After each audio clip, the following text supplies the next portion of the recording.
Mari Bapak Ibu, kita siapkan hati kita untuk mendengarkan kebenaran firman Tuhan.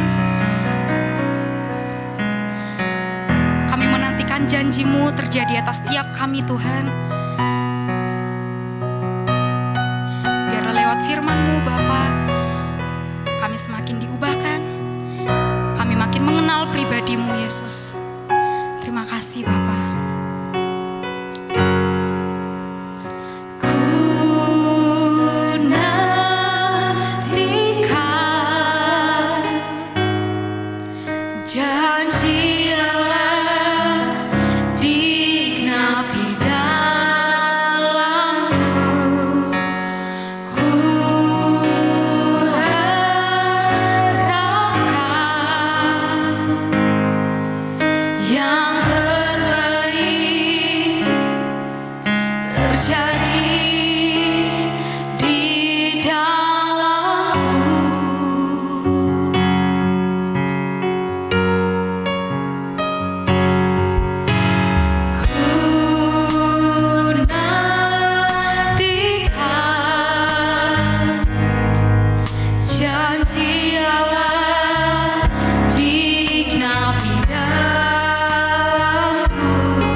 Terima kasih untuk kesempatan yang luar biasa yang Kau berikan pada kami semua untuk kami boleh beribadah pada pagi ini.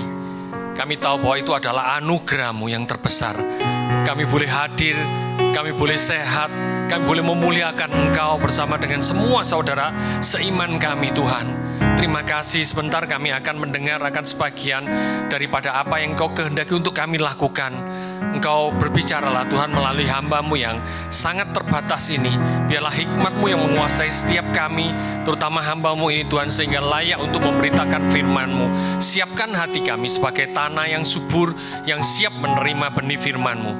Terima kasih Tuhan, di dalam nama Tuhan Yesus kami berdoa. Haleluya, amin. Amin. Terima kasih tim PAW, terima kasih. Shalom Bapak Ibu Saudara sekalian. Saya bersyukur bahwa pada pagi ini kembali boleh bertemu dengan Bapak Ibu semua. Semua baik ya? Luar biasa, Tuhan luar biasa dalam hidup kita. Saudara, pada hari ini saya akan berbicara satu tema yang cukup sebenarnya sering kali kita dengar berulang-ulang. Tapi ini kadang-kadang tidak, kita hanya baca seakan-akan sekilas, tapi ternyata itu mengandung pelajaran teologi yang sangat dalam. Tapi sebelumnya saya ucapkan terima kasih untuk Pak Gembala, Bu, dan teman-teman semua. Gereja kami sudah pindah dari Spasio, di gedung Spasio pindah ke Citraland, daerah Citraland sana. Setelah melewati berbagai proses dalam pengurusannya, ternyata memang tidak mudah. Tapi ternyata Tuhan bawa bahwa kita melihat sesuatu hal yang tidak mungkin terjadi bisa terjadi. Rewel saudara kalau ngomong bangun di sana, ternyata bangunnya tidak boleh jelek katanya, harus persis lain-lainnya, pokoknya gambarnya harus jelek, bagus. Padahal yang sana itu tanah kosong semua, tapi dia sudah minta, perumahan itu sudah minta gambarnya harus bagus gini. Kalau jelek tidak boleh. Terus gak boleh bentuknya seperti gereja, dia bilang gitu. Bentuknya tidak boleh mirip-mirip gereja, karena kalau gereja kejelek katanya dia bentuknya gini. Nah, kita itu kadang-kadang bingung, kenapa kok mau beli-beli sendiri, pakai-pakai sendiri kok tidak boleh. Akhirnya memang kalau kita membangun sesuai dengan apa yang dia mau kan biayanya cukup gede. Tapi itu memang harus dilakukan karena kita sudah ngambil tempat itu dan Tuhan memang suruh tempat itu. Dan memang kenapa Tuhan bisa suruh tempat itu? Ternyata ada hal-hal yang luar biasa saudara. Kita biasanya kalau ibadah di Spasio, di gedung Spasio itu mungkin depannya super mall itu ya. Itu sekali ibadah kalau pagi mungkin maksimal di antara 80, 90, maksimal sampai 100. Kita tidak bisa lebih dari itu, sulit kecuali kalau ibadah gabungan ya. Yang sore kira-kira 50, 60. Jadi kira-kira seperti itu ya gambarannya. Tapi begitu saudara pindah ke daerah sana, lokasi yang di pinggir jalan itu, ibadah pagi rata-rata saya lihat di atas 200 lebih. Ibadah sore 150 sampai 180. Waktu saya perhatikan ini, sebenarnya bagi pengurus gereja, bagi gembala itu kan seneng ya. Jemaat bisa langsung nambah dari 80 ke 200 lebih, hampir 3 kali lipat. Baik pagi, baik sore, hampir 3 kali lipat. Sejarah pemikiran kita, logika kita suka karena hal itu terjadi pelipat gandaan jemaat. Tapi saudara, waktu saya pelajari, saya doakan, ternyata itu juga sangat menyedihkan. Bagi saya sebagai seorang Kristen, sebagai seorang pribadi, saya rasa bahwa itu menyedihkan. Bukan karena jemaatnya bertambah membuat saya sedih, tapi jemaat bertambah itu bukan karena hasil penginjilan, itu yang membuat saya sedih. Pemikiran saya, ini terjadi bukan hanya di gereja saya, bukan di tempat kami, di banyak gereja itu terjadi seperti itu. Pertambahan jemaat itu bukan karena usaha kita untuk memberitakan Injil kepada orang yang tidak percaya. Kebalikannya, mereka cuma pindah dari tempat ini, pindah ke tempat itu. Lah itu sangat menyedihkan. Tanggung jawab kita sebagai orang Kristen kan berat kalau kita ditanyai apa yang kau lakukan. Cuman pindah-pindah jemaat atau membuat orang itu bertobat, mengenal Kristus. Padahal Tuhan berkata bahwa satu orang diselamatkan, seluruh surga bersukaria. Dia bukan ngomong tentang jumlah jemaat yang banyak terus dia bersukaria. Enggak. Kalau hanya pindah-pindah itu enggak suka Tuhan. Tuhan ingin jemaat itu dewasa. Di gereja lokal mereka bisa keluar dan nambah jemaat ke gereja itu dengan penginjilan. Setuju ya Bapak Ibu ya? Kalau kita setuju, kita masuk ke apa yang kita pelajari pada pagi ini. Judul khotbah saya ini adalah judulnya agak nyeleneh, dua dunia. Memang kita itu sebenarnya hidup kita itu di dua dunia. Nantinya, sekarang masih di dunia ini, tapi nantinya kita akan masuk ke dunia lain. Bagian ayat yang akan kita baca di Lukas 16 ayat 19 sampai 35. Cukup panjang, Lukas 16 ayat 19 35. Saya itu kadang-kadang ada guyonan seperti gini ya, saya dengar. Kecil dimanja, muda foya-foya, tua kaya raya, dan mati masuk surga. Siapa yang mau seperti itu? Kecil dimanja, muda foya-foya, tua kaya raya, matinya masuk surga lagi. Loh, semua pasti mau, angkat tangan semua. Tapi ternyata saudara, kalau kita perhatikan kata-kata itu, kecil dimanja, oke masih hidup kamu. Muda foya-foya, oke masih hidup. Tua kaya raya, bisa diusahakan, tanda kutip kalau kerjanya pas diberkati Tuhan atau kita pas ada sesuatu yang membuat kita bisa kaya raya. Tapi berikutnya, mati masuk surga, kita tidak bisa menentukan. 3 yang di depan bisa kita lakukan semaksimal mungkin, tapi yang terakhir tidak bisa. Kenapa kita akan belajar dari Lukas ini? Karena kita akan tahu hal itu. Memang kita itu dalam kehidupan kita ada 2 hal yang tidak bisa kita lakukan, yaitu kelahiran. Kita mau lahir di mana? Kapan kita mau lahir? Lahir di keluarga mana? Kalau boleh milih, kan kita milih lahir di keluarga orang terkaya di Indonesia, atau bahkan kalau bisa kita lahir di keluarga Bill Gates misalnya seperti itu. Tapi kan kita tidak bisa milih. Lahir dimanapun kita tidak bisa milih. Tahu-tahu kita lahir di satu gunung, puncak gunung yang terpencil, yang hidupnya susah. Hidup kalau untuk makan harus turun gunung, sekolah harus naik, kan tidak tahu. Tuhan tentukan kita di mana kan tidak tahu. Kita tidak bisa milih kelahiran kita.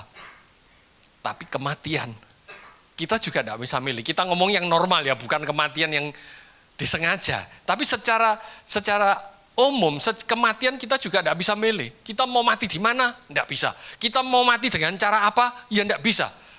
Kapan kita mati? Juga tidak bisa. Kalau kan boleh kita milih, kalau bisa sudah selesai semua, keluarga sudah mapan, anak-anak sudah mapan, segala mapan, baru kita seneng duduk makan, terus mati, kan enak kalau seperti itu, tidak ada sakit. Tapi kita kan tidak bisa milih, ya kan? Kematian tidak bisa kita pilih. Oleh karena itu hidup kita sekarang ini tergantung di antara kelahiran dan kematian. Di antara kelahiran dan kematian ada satu masa, satu waktu yang harus kita jalani dengan baik. Kita belajar dari Lukas 16 ayat 19 sampai 35. Cerita sekolah minggu. Mungkin sudah puluhan, ratusan kali kita dengar. Saya bacakan 19. Ada seorang kaya yang selalu berpakaian jubah ungu dan kain halus, dan setiap hari ia bersukaria dalam kemewahan. Ternyata jubah ungu itu merupakan jubah yang mahal pada zaman itu. Kemarin pas saya datang kemarin malam, makan di sebelah tempat makan saya itu ada jual batik, kain-kain. Terus saya iseng-iseng saya lihat, saya masuk ke dalam, saya tanya, ada batik untuk pria? Oh enggak ada, cuma ada satu, yang itu semua untuk perempuan semua. Oh ya enggak apa-apa, saya lihat-lihat, saya sendirian waktu itu, enggak sama istri saya lihat-lihat, saya tanya, kalau ini harganya berapa? Rata-rata kalau yang ini 150-an Pak, tapi yang sebelah sana itu sekitar 3 juta ke atas. Kain loh ya. Kain batik 3 juta ke atas, berarti kan mahal ya. Berarti kain ungu ini seperti itu, mahal harganya. Hanya orang-orang tertentu, orang-orang kaya yang bisa beli kain ungu, dikatakan di situ. Ayat 20, dan ada seorang pengemis bernama Lazarus, badannya penuh borok, berbaring dekat pintu rumah orang kaya itu. Dan ingin menghilangkan laparnya dengan apa yang jatuh dari meja orang kaya itu. Malahan anjing-anjing datang dan menjilat boroknya. Dia ingin makan dari remah-remah, tambah anjingnya yang datangi dia. Kemudian matilah orang miskin itu, lalu dibawa oleh malaikat-malaikat ke pangkuan Abraham. Orang kaya itu juga mati lalu dikubur. Dan sementara ia menderita di sengsara di alam maut, ia memandang ke atas. Dan dari jauh dilihatnya Abraham dan Lazarus duduk di pangkuannya. Ini adalah penggambaran orang Yahudi. Bukan berarti Lazarus dipangku oleh Abraham di sana, tapi dikatakan seperti itu. Dia berarti bersama-sama dengan Abraham. Lalu ia berseru kepadanya, Bapak Abraham, kasihanilah aku, suruhlah Lazarus supaya ia mencelupkan ujung jarinya ke dalam air dan menyejukkan lidahku. Sebab aku sangat kesakitan dalam nyala api ini. Rupanya orang kaya itu kenal Abraham juga. Tetapi Abraham berkata, anak, ingatlah bahwa engkau telah menerima segala yang baik sewaktu hidupmu, sedangkan Lazarus segala yang buruk. Sekarang ia mendapat penghiburan dan engkau sangat menderita. 26, selain daripada itu di antara kami dan engkau antara Abraham dengan orang kaya itu, terbentang jurang yang tak terseberangi, supaya mereka yang mau pergi dari sini, dari tempatnya Abraham ke tempatnya orang kaya kepadamu, ataupun mereka yang dari orang kaya itu mau ke tempat Abraham, kepada kami tidak dapat menyeberang. Kata orang itu, kalau demikian, aku minta kepadamu Bapa, supaya engkau menyuruh dia, maksudnya Lazarus, ke rumah ayahku. Sebab masih ada 5 saudaraku, supaya ia memperingati mereka dengan sungguh-sungguh, agar mereka jangan masuk ke tempat penderitaan ini. Rupanya orang kaya itu ngerti bahwa tempat itu soro sekali, dia masih ingat saudara-saudaranya yang masih hidup. Tetapi Abraham berkata, ada pada mereka kesaksian Musa dan para nabi, baiklah mereka mendengar kesaksian itu. Jawab orang itu, tidak Bapak Abraham, tetapi jika ada seorang yang datang dari antara orang mati kepada mereka, maksudnya ada orang bangkit, mereka akan bertobat. 31 kata Abraham, jika mereka tidak mendengarkan kesaksian Musa dan para nabi, mereka tidak juga akan mau diyakinkan sekalipun oleh seorang yang bangkit dari antara orang mati. Kisah ini menggambarkan satu realita kehidupan antara orang yang sangat kaya dengan baju ungu yang dengan pesta makan tiap hari. Tiap hari pesta loh ya. Bukan kalau kita kan makan-makan biasa, ini tiap hari pesta, berarti dia ngundang banyak orang, saudara, keluarga, teman-teman dekat, kumpul bersama makan-makan tiap hari kan makan enak. Berarti dia benar-benar konglomerat pada masa itu. Nah, tapi kontradisi ya, di depan pintu gerbang rumahnya ada seorang yang pengemis yang boroknya kelihatan. Kalau boroknya kelihatan berarti kan bajunya tidak lengkap. Bajunya kurang lah, kira-kira seperti itu. Sehingga kelihatan, sehingga anjing bisa menjilat boroknya itu. Dan dia makannya, yang dimakan bukan nasi, mungkin remah-remah yang jatuh dari piring pesta-pesta dari orang-orang itu, mungkin yang sudah dibuang ke sampah itu yang dia ambil, dia makan. Ini kan satu kontradiksi yang sangat perbandingannya bumi dan langit ya. Si orang kaya yang demikian kayanya, si miskin yang demikian miskinnya. Tapi saudara lihat bahwa perbandingan seperti ini Tuhan memang bawa kita untuk kita memikirkan hal ini. Cerita ini, kisah ini merupakan kisah yang luar biasa. Pertanyaan kita yang kadang-kadang begini, mengapa orang kaya itu bisa masuk ke alam maut? Kalau kita baca di King James atau beberapa suratan bahasa Inggris, dia disebutkan Hades. Kenapa dia bisa masuk ke tempat itu, sedang Lazarus bisa bersama dengan Abraham di Firdaus. Yang menderita di dunia seperti Lazarus bisa ada di Firdaus, yang enak-enak di dunia bisa ada di Hades. Perbandingan seperti ini kita lihat bahwa di dunia mereka berbanding terbalik, di alam lain mereka juga berbanding terbalik. Kenapa bisa seperti itu? Yang pertama, poin pertama yang saya pelajari bahwa perbandingan yang terbalik antara Lazarus dan orang kaya itu berbicara tentang kekayaan dan kemiskinan. Bahwa kekayaan dan kemiskinan tidak berhubungan dengan berkat atau kutuk daripada Allah.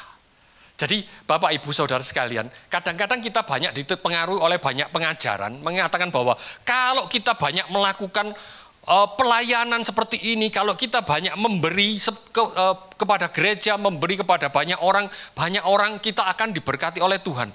Itu kadang-kadang pengajaran itu salah. Ada benarnya tapi juga tidak 100% benar. Karena tidak mesti kalau kita memberikan perpuluhan, memberikan ini, memberikan itu, melakukan menolong banyak orang, kita itu pikirannya memberi dengan apa yang kita, dengan hati sepenuh kita tanpa memikirkan bahwa kita akan menerima balasan daripada Tuhan. Banyak pengajaran yang mengatakan kalau kita memberi banyak nanti akan diberi oleh Tuhan banyak juga, lipat-lipat kali. Ada memang seperti itu di firman-Nya. Tapi kita jangan berharap seperti itu. Kita jangan berharap bahwa kita memberi itu untuk mancing berkat. Loh kita itu memang pemancing, benar Tuhan, kita penjala manusia, bukan penjala berkatnya Tuhan. Kita minta-minta, kita memberi dengan tujuan untuk mendapatkan lipat-lipat. Itu motivasi yang salah. Kita harus berpikir bahwa kekayaan diberkati oleh Tuhan bisa terjadi dalam hidup kita. Itu bukan karena usaha kita, bukan karena kita memberi terus diberkati oleh Tuhan. Tuhan bisa memberkati kita walaupun kita mungkin hidup kita tidak terlalu seperti ini, tapi Tuhan bisa berkati. Tuhan bisa memberkati juga orang yang suka memberi. Bisa, tapi itu adalah anugerah daripada Tuhan. Tapi kalau seperti saya katakan, seperti yang Lazarus alami, kemiskinan, kesakitan, tubuh yang sakit penyakit, tidak bisa diidentikan bahwa dia adalah kutuk dari Tuhan. Bisa terjadi seperti itu, tapi tidak mutlak seperti itu. Lazarus buktinya membuktikan bahwa walaupun dia di dunia ini dikatakan bahwa dia menderita, dia makan saja sulit, sehari belum tentu bisa makan kenyang di perutnya. Tapi Tuhan mengatakan bahwa dia mendapatkan berkat. Kita lihat kenapa dia bisa seperti itu. Lazarus itu artinya Tuhan telah menolongku. Kalau Bapak Ibu mengatakan seperti ini, si Lazarus kira-kira bisa enggak posisi seperti itu? Mengatakan dalam kondisi kita yang susah, miskin, sakit. Terus kita mengatakan Tuhan telah menolongku. Jadi Tuhan telah menolongku dalam keadaan seperti itu. Inilah iman daripada Lazarus. Tapi Lazarus dunia dia menghadapi kondisi yang seperti itu. Jadi saya katakan bahwa kekayaan atau kemiskinan tidak sama dengan berkat atau kutuk dari Tuhan. Semua adalah anugerah Tuhan. Ada orang yang harus menjalani penderitaan demi penderitaan di dunia untuk memuliakan Tuhan melalui penderitaannya. Ada orang yang mengalami sakit penyakit, disembuhkan Tuhan supaya orang lain melihat bahwa Tuhan bekerja atas orang ini. Ada orang yang diberkati Tuhan, dipercaya menjadi bendahara Tuhan untuk menolong banyak orang. Itu bisa terjadi. Kekayaan dan kemiskinan kita terima dan kita percaya bahwa Tuhan telah melakukan yang terbaik untuk hidup kita. Yang kedua, yang saya pelajari di bagian ini, setelah mengalami hidup pesta pora dan si Lazarus dalam kondisi yang susah makan, mereka akhirnya ujung-ujungnya mati. Semua manusia ujung-ujungnya mati. Saya baca beberapa contoh orang-orang yang usianya yang tinggi, yang usianya banyak, ada yang 114, 116, tapi rata-rata mati. Di Indonesia itu ada yang saya baca itu ada namanya Mbah Sapa itu ya. Itu umurnya sampai 147 katanya. Tapi belum dicek karena orang kita ini orang Indonesia rata-rata kan kalau ditanya, kamu lahir, kalau orang lama-lama, kalau orang sekarang kan tahun lahirnya tahu, kalau orang lama-lama ditanya lahir, mboyo tahun berapa saya lahir ya? Kira-kira sebelum merdeka. Jadi kita tidak tahu umurnya benar-benar 147 atau enggak. Tapi yang pasti dia sangat-sangat panjang umur.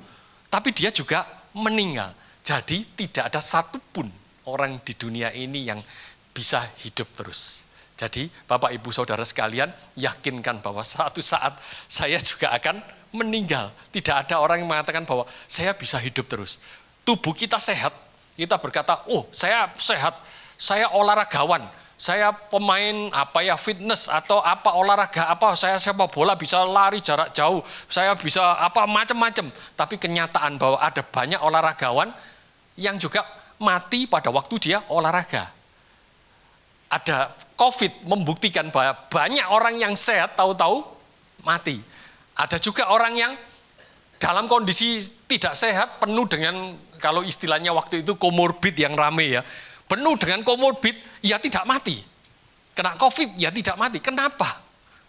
Yaitu pertolongan Tuhan. Tuhan mau kita apa kan kita tidak bisa ngerti. Pokoknya yang jelas semua orang pasti mati. Usia tidak menentukan. Minggu yang lalu saya mendoakan dan ibadah penghiburan kepada seorang wanita yang masih umur 44 tahun.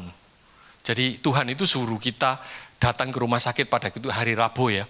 Ke rumah sakit kita doakan, ternyata itu hari setelah itu dia mulai drop sampai hari Sabtunya kita datang lagi ke sana, dia meninggal. Kita sebenarnya berdua pada waktu datang ke mereka kita tidak kenal, itu bukan jemaat tempat saya, tapi saya tidak kenal mereka, cuman ada saudaranya yang cerita seperti itu sehingga kita datang, kita kunjungi, ternyata akhirnya memang dia harus menghadap Tuhan. Tapi memang secara manusia saya sedih karena dia umur 44 sudah meninggal, dia punya anak kelas 6 SD, papanya juga sudah meninggal. Jadi kelas 6 SD sudah tidak ada papa mamanya. Dia tinggal bersama omnya, laki-laki umur 40-an mungkin ya, sama engkongnya umur 80.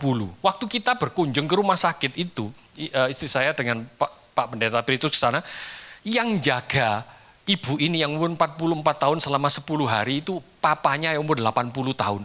Saya itu bayangkan, itu rumah sakit ya. Satu kamar itu isinya 8 orang. Umur 80 jaga itu kan secara manusia kan kita ngenes ya. Melihat kondisi seperti itu, kok bisa seperti itu. Tapi orang ini luar biasa sih, anak perempuan. Dia mengatakan walaupun dia menghadapi kondisi seperti itu, dia percaya bahwa Tuhan tetap baik. Dan luar biasa kan kita selesaikan ibadah sampai penghiburan, sampai pemakaman. Waktu saya tanya ke engkongnya, Pak, kalau nanti engkong Bapak di gereja mana, di gereja ini, nanti ibadahnya mau dihubungi ke mereka atau bagaimana? Dia bilang, ke Bapak saja, saya takut kalau di gereja saya prosedurnya untuk mengajukan ibadah penghiburan itu sulit katanya. Waduh, saya sampai mikir kok bisa seperti itu. Ya saya ngomong kita selesaikan semua. Ternyata memang kita dibutuhkan di sana. Bapak Ibu, kita nolong mereka itu bukan hanya sekedar ibadah. Ternyata mereka hanya kan 3 orang laki ya. Engkongnya, omnya dan anak kecil itu 3 orang laki di keluarga perempuan si yang meninggal itu. Bayangkan di tempat pemakaman di jasa itu enggak ada yang nyiapkan roti, enggak ada yang nyiapkan makanan. Saya ini enggak bisa apa-apa, sampai istri saya dengan beberapa orang wanita itu ngurusi mengambilkan roti, ngirim ke meja-meja, ngambili sampah-sampah, kerja sampai kita kerjakan itu sampai selesai semua. Tapi puji Tuhan bahwa kita bisa melakukan itu, saya senang. Saya itu suka kalau melakukan hal seperti itu. Saya malah tidak terlalu suka kalau undangan-undangan pesta makan, pesta itu tidak terlalu suka. Tapi kalau menolong hadir di tempat gitu-gitu, menghibur orang lain itu lebih bahagia. Pada waktu saya balik, bukan karena saya melihat orang itu sedih saya bahagia, enggak, tapi saya bisa melakukan yang terbaik. Kalau di tempat orang pesta saya tidak dibutuhkan sih sebenarnya. Cuman datang makan sudah selesai, tapi di tempat orang yang membutuhkan penghiburan kita dibutuhkan. Bapak Ibu, tolong setiap orang yang ada di sekitar kita, bantu mereka sebisa kita pada waktu kita bisa masih hidup, maksimalkan apa yang kita bisa lakukan. Saudara, yang ketiga, setelah kematian ada kehidupan kembali. Saya punya teman dari agama lain, dari bangsa yang lain, bukan dari Indonesia. Saya sering cerita-cerita kepada dia tentang kematian, tentang kehidupan, tentang segala macam. Dia itu, saya pernah tanya, kamu percaya kepada Tuhan? Saya percaya kepada Tuhan, dia ngomongin. Terus agamamu apa? Agama saya apapun, pokoknya baik agama saya, dia bilang gitu. Kamu percaya? Karena dia berasal dari satu negara yang percaya tentang reinkarnasi. Saya tanya, kamu percaya tentang reinkarnasi enggak? Enggak, katanya gitu. Nah, terus kalau Bapak itu kalau meninggal, kemana?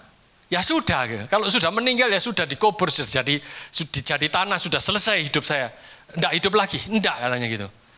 Tapi dia orangnya baik. Dia suka nolong orang, suka bantu panti asuhan, sekolah-sekolah yang minus-minus dia sering bantu. Memang dia orang kaya, jadi dia banyak bantu. Tapi dia ternyata tidak ngerti tentang kehidupan setelah kematian. Di bagian ayat ini kita akan belajar bahwa melihat bahwa di 20-23 itu dikatakan Lukas 16 ayat 20 sampai 23, setelah orang miskin itu mati, dia dibawa oleh malaikat-malaikat ke pangkuan Abraham di Firdaus. Orang kaya itu dikuburkan dan mati dan dibawa ke Hades, alam maut, menunggu pengadilan terakhir. Jadi kita melihat bahwa setelah kehidupan, setelah kematian, setelah kehidupan itu ternyata ada. Banyak orang berpikir setelah mati ya mati, sudah selesai, tamat, kita tidak ada apa-apa. Tapi ternyata kalau kita belajar di sini, ternyata ada kehidupan setelah kematian. Apakah itu kehidupan yang penuh dengan kebahagiaan, ataukah kehidupan yang penuh dengan kesengsaraan yang seperti yang dialami oleh orang kaya ini? Lazarus bisa masuk ke tempat itu, ke Firdaus, karena dia punya iman luar biasa. Dalam kondisi yang miskin, kekurangan, dia masih pakai nama Lazarus. Tuhan telah menolongku. Sedangkan orang kaya itu tidak disebutkan namanya di Alkitab. Kalau menurut Bapak Ibu, logikanya bagaimana? Orang miskin seperti Lazarus dengan orang kaya, mana yang lebih terkenal? Orang kaya. Kita mungkin tahu ya, konglomerat di Indonesia siapa. Mungkin orang terkaya di kota Malang ini siapa. Di Jawa Timur ini siapa. Di Indonesia siapa kita tahu. Tapi pernahkah kita tahu orang yang termiskin di Malang itu namanya siapa? Nggak tahu kan ya. Kalau orang terkaya tahu kira-kira ya. Paling tidak ya ini pemilik ini tahu. Tapi orang termiskin nggak tahu. Tapi Lazarus ini bisa dicatat. Kalau kita renungkan, aneh enggak ini? Kenapa orang kaya ini tidak dicatat namanya? Lazarus bisa tercatat. Saudara, waktu saya belajar ini, saya perhatikan kenapa seperti itu. Kenapa orang kaya itu bisa masuk ke alam maut, ke Hades. Ternyata dari Matius 25 ayat 41-46, itu kata Tuhan Yesus seperti ini. Matius 25 ayat 41-46. Yang menyebabkan saya berpikir bahwa orang kaya ini layak untuk masuk ke alam maut.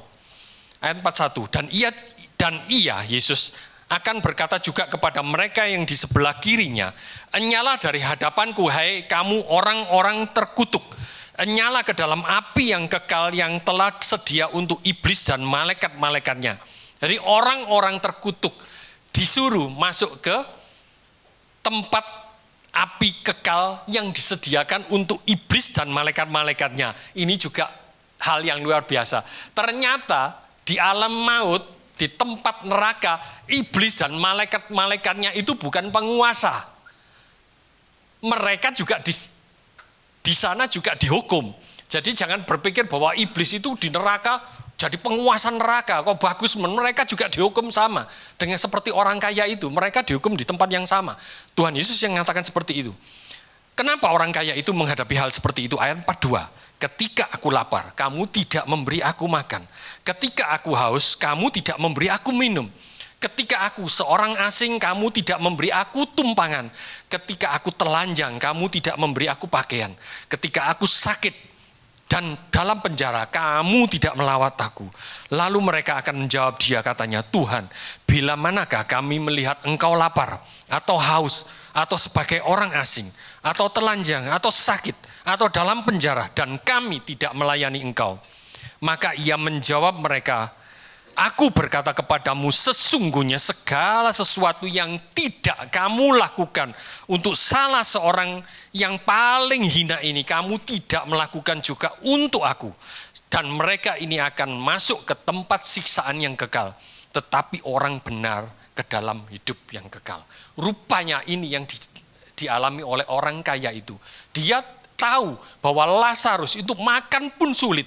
Dia pesta demikian besarnya tiap hari. Apa sulitnya bagi orang kaya itu untuk memberi makan Lazarus 3 kali sehari? Menurut Bapak Ibu sulit enggak? Enggak sulit. Kalaupun dia pasti ada sisa-sisa makanan yang mungkin enggak termakan. Oh ini lebih, kasihkan ke Lazarus, bisa Kak? Bisa, tapi enggak melakukan.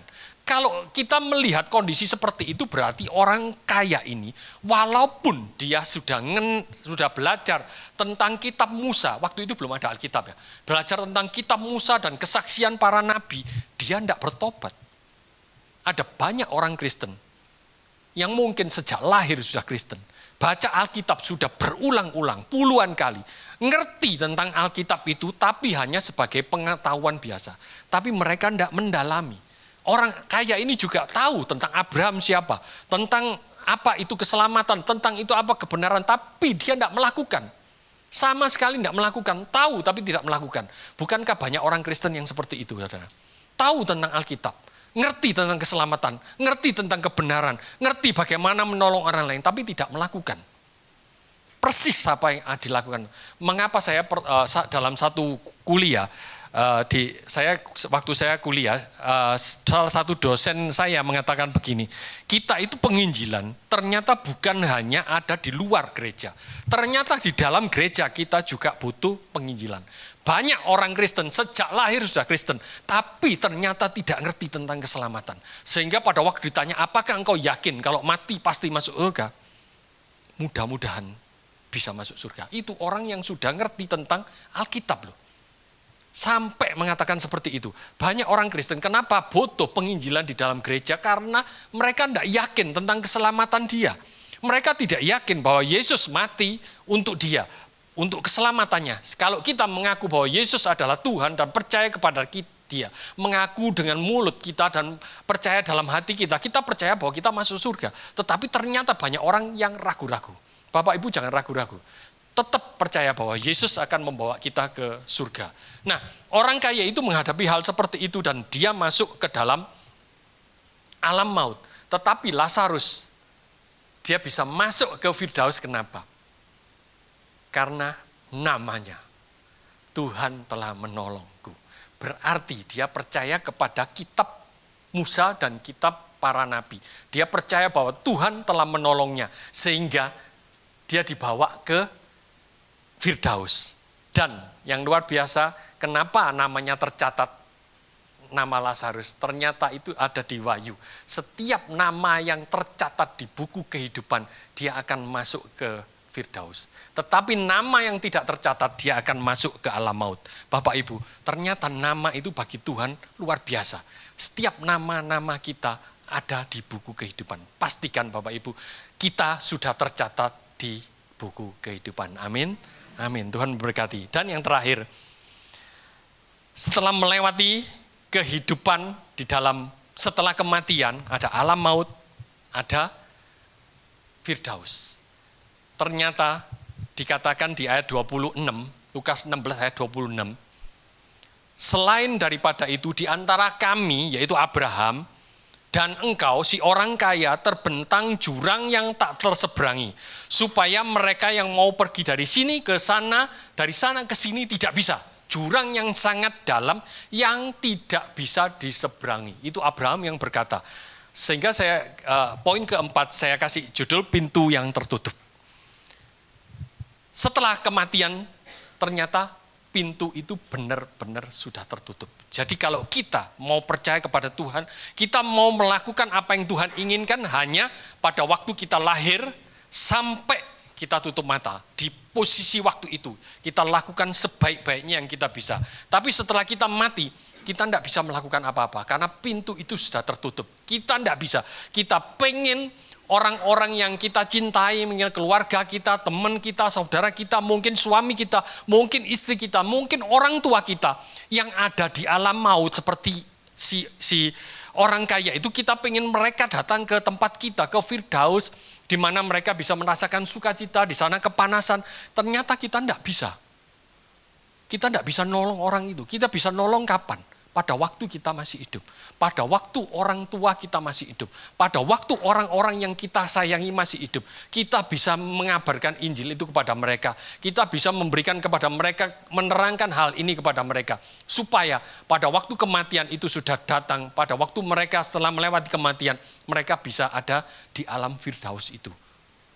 Saudara, kesempatan itu ada pada waktu kita saat ini. Bukan pada waktu kita mati. Sehingga kalau katakan bahwa kalau ada jurang yang tak terseberangi di antara kedua orang ini, berarti tidak ada orang yang bisa nolong. Mereka tidak bisa, orang kaya ini tidak bisa ke tempat Firdaus. Juga tidak bisa kalau ada banyak orang seperti gini. Kalau kita ngomong, kita doakan nanti dia, kalau dengan doa-doa kita dia bisa pindah dari alam itu ke tempat yang baik. Ternyata tidak bisa karena dikatakan bahwa jurangnya itu sudah tidak bisa diseberangi. Sehingga percuma kita mendoakan dia karena dia tidak mungkin pindah. Sehingga orang kaya ini tahu bahwa dia tidak mungkin pindah. Sehingga dia mengatakan, Bapak Abraham kirim orang yang dari tempat Bapak untuk ke dunia untuk menginjili 5 orang saudaranya supaya mereka bertobat dan tidak mengalami seperti orang kaya ini. Tapi Abraham mengatakan, kalau orang itu sudah baca kitab-kitab Musa dan kitab para nabi dan mereka tidak percaya walaupun ada mujizat orang mati hidup, ia tidak akan percaya. Karena kepercayaan kita bukan didasarkan oleh mujizat. Kepercayaan kita didasarkan oleh firman Tuhan yang sudah diberikan oleh kita. Amin. Nah, si jurang yang tak terseberangi ini tidak bisa ditolong oleh siapapun. Abraham juga tidak bisa nolong si orang kaya ini, walaupun dia panggil orang kaya itu anak, dia tidak bisa nolong orang kaya itu pindah ke tempat dia. Bahkan Tuhan pun, agak aneh ya, agak berani saya katakan, bahwa Tuhan pun tidak akan menolong orang ini. Bukan dia tidak mampu, tapi Tuhan tidak mungkin mengingkari firman-Nya. Dia berkata bahwa jalan keselamatan hanya melalui Tuhan Yesus Kristus. Sehingga dia berkata, kalau engkau percaya, baru engkau bisa pindah. Tapi kalau sudah mati tidak bisa pindah. Jadi setiap kita yang percaya pada waktu kita hidup, itulah yang bisa masuk ke tempat Firdaus. Kalau sudah mati tidak bisa pindah apapun. Ya sudah di sana, yang di Firdaus ya sudah, di sini yang Hades ya Hades. Tuhan pun tidak akan menolong karena Tuhan tidak mengingkari janjinya. Dan kita pastikan bahwa kita harus percaya kepada Tuhan dan Juru Selamat kita. Karena semua kita adalah manusia yang berdosa. Karena Adam kita semua orang berdosa dan hidup kita harusnya ada di alam maut. Karena kasih daripada Tuhan Yesus. Dia yang mengorbankan dirinya sendiri untuk menyelamatkan kita. Maka kita bisa pindah daripada alam maut itu ke Firdaus. Yakinkan Bapak Ibu Saudara bahwa kita sudah menerima Kristus dengan baik. Dan kita percaya bahwa kita sudah ada bersama dengan Tuhan kelak di Firdaus. Dan ingat, Bapak Ibu punya saudara mungkin. Punya orang tua mungkin. Punya orang-orang yang kau sayangi. Apakah engkau tidak tertarik untuk membawa mereka bersama-sama dengan kita di Firdaus? Papa saya itu lahir di keluarga yang bukan Kristen.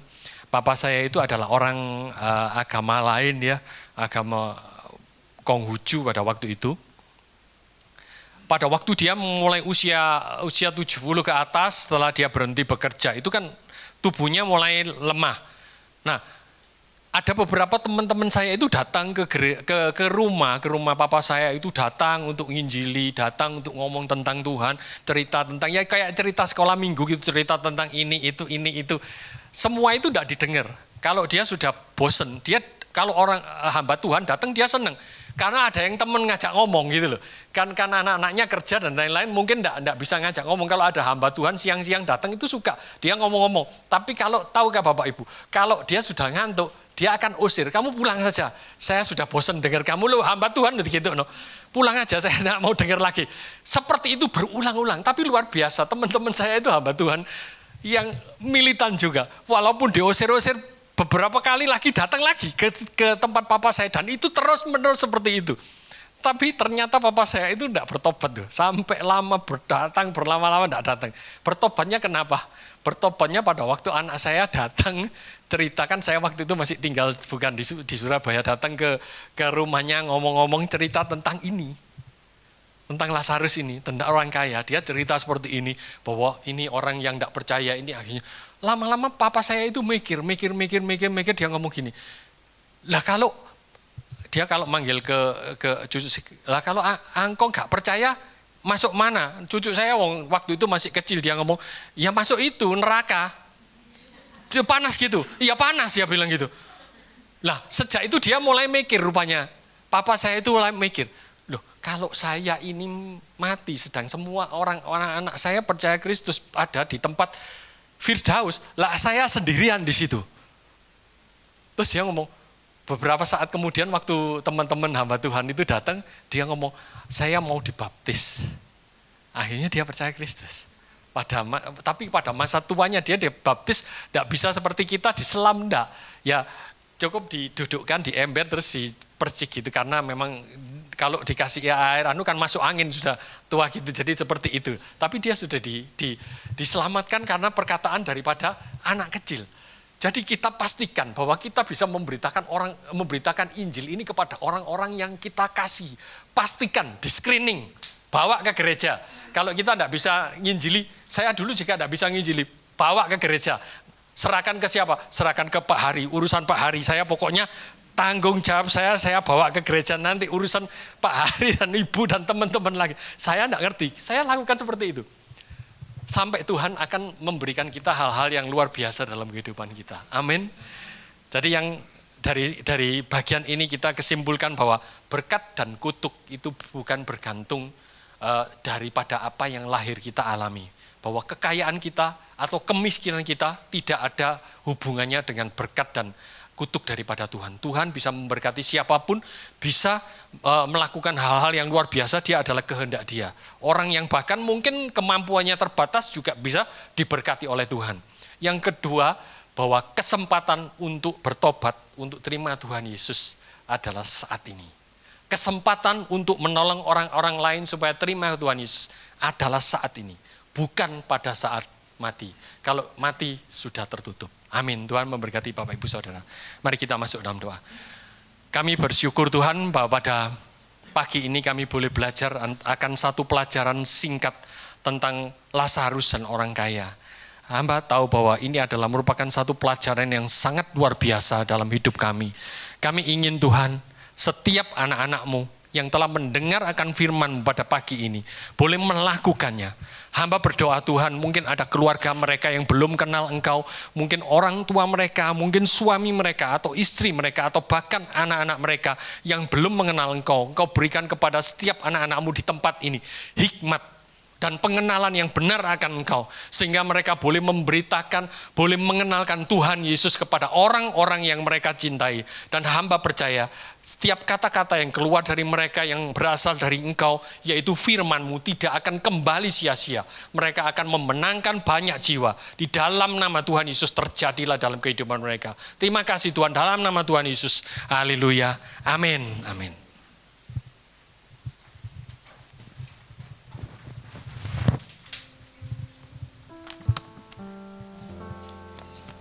Shalom. Atas nama GB Hope kami mengucapkan terima kasih untuk pelayanannya Bapak Pendeta Thomas. Tuhan Yesus memberkati Pak. Saya langsung membacakan pengumuman. Bagi saudara yang ingin memberikan persembahan bisa mengambil amplop yang ada di depan saudara dan memasukkannya ke kotak persembahan di pintu keluar setelah ibadah ini selesai. Ibadah online dapat diakses nanti sekitar pukul 1 siang dan linknya akan diinformasikan melalui grup WA gereja. Dan untuk membangun keintiman dengan Tuhan, gereja mengajak semua jemaat untuk menyembah Tuhan di rumah masing-masing setiap pukul 8 malam. Saudara bisa mengajak seluruh anggota keluarga untuk terlibat di dalam penyembahan. Doa malam tetap diadakan pada hari Rabu pukul 7 malam dan dimohon hadir 15 menit sebelumnya. Komsel Dewasa Muda diadakan setiap hari Sabtu pukul 15.30 dan Komsel Umum GB Hope tetap berjalan seperti biasa di hari Senin dan Kamis. Mari kami undang Bapak Ibu untuk bangkit berdiri. Kita tutup ibadah pagi ini dengan doa. Bapa di dalam surga, terima kasih buat waktu, kesempatan, kesehatan yang Kau beri.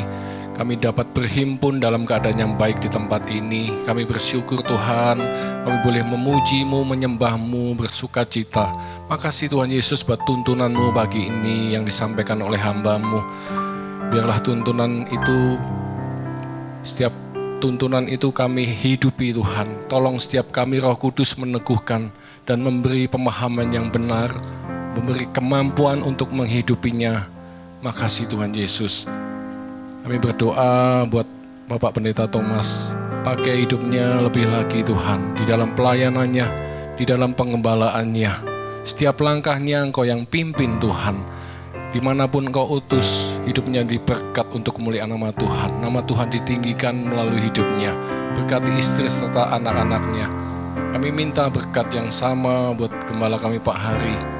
Kami minta Tuhan, hati hamba, hati Bapa, senantiasa ada di dalam hidupnya, memimpin seluruh umat-Mu, GB Hope, hamba-hamba-Mu yang melayani di tempat ini, menjadi pribadi yang Kau ingini Tuhan. Berkati istri serta anak-anaknya, berkati seluruh umat-Mu GB Hope, hamba-hamba-Mu melayani di tempat ini Tuhan. Jadikanlah kami Tuhan menjadi alat-Mu, pemberita-pemberita Injil-Mu di akhir zaman ini secara militan Tuhan. Kami minta Tuhan keberanian ilahi, ketulusan hati, keteguhan, ketekunan, ketaatan dan kesabaran untuk memberitakan Injil, agar mereka orang-orang di luar sana yang belum mengenal Engkau, belum bertobat, belum percaya, boleh dimenangkan dan diselamatkan.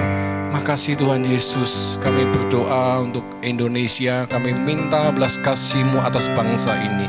Hujani Indonesia dengan pertobatan dan keselamatan yang daripada-Mu Tuhan. Kami berdoa buat seluruh pemimpin-pemimpin bangsa ini Tuhan. Mari Kau berkarya Tuhan. Kami minta hikmat kebijaksanaan ilahi turun atas mereka semuanya, agar setiap keputusan yang dibuat boleh mensejahterakan seluruh rakyat Indonesia. Berkati persembahan kami Tuhan. Makasih Tuhan Yesus, bentar kami akan pulang, kami akan menerima berkat daripada-Mu. Mari kita angkat kedua tangan kita. Diberkatilah engkau berlimpah-limpah dengan segala hal yang terbaik dari Allah Bapa, kasih-Nya yang sempurna di dalam Yesus Kristus, serta kekuatan, pertolongan, dan penghiburan dari Roh Kudus memampukan engkau untuk hidup dalam segenap kehendak Allah. Yang sudah menerima semuanya itu sama-sama kita katakan amin. Selamat siang, Tuhan memberkati.